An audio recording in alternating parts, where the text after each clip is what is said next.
Entertainment की धमाकेदार प्रस्तुति।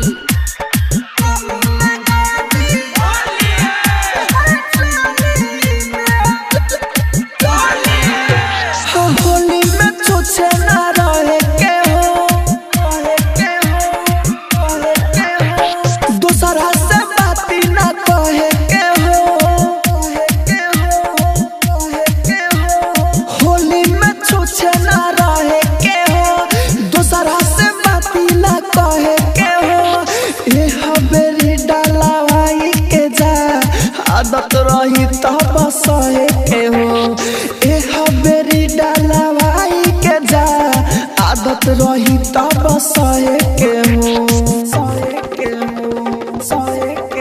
लेके आइल रही हम अबीरबा तोहरे खातिर झोली में। जब खरी मिलन बहोली में रंग लगा दी तोहरा चोली में।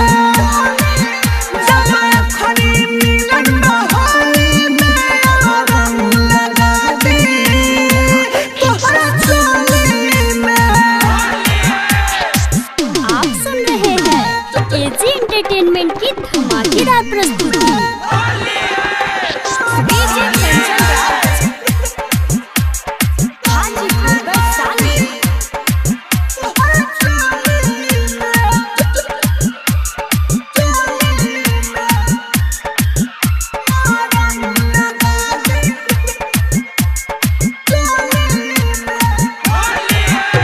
हलल का पियर का मिलावले पानी,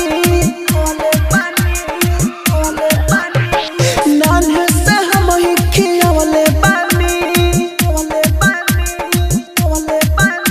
हलल का पियर का मिलावले पानी, नान्हे से हम ही खियावले पानी। ओह जगे पिया रंग डाली है, जहाँ ले हम लगवले बानी। ओह जगे पिया रंग डाली है, जहाँ ले हम लगवले बानी। राहुल राजधानी अमित आशिक धीर धरो न बोली में। जब खरी मिलन बहोली में रंग लगा दी तोहरा चोली में। जब खरी मिलन बहोली में रंग लगा दी तोहरा चोली में।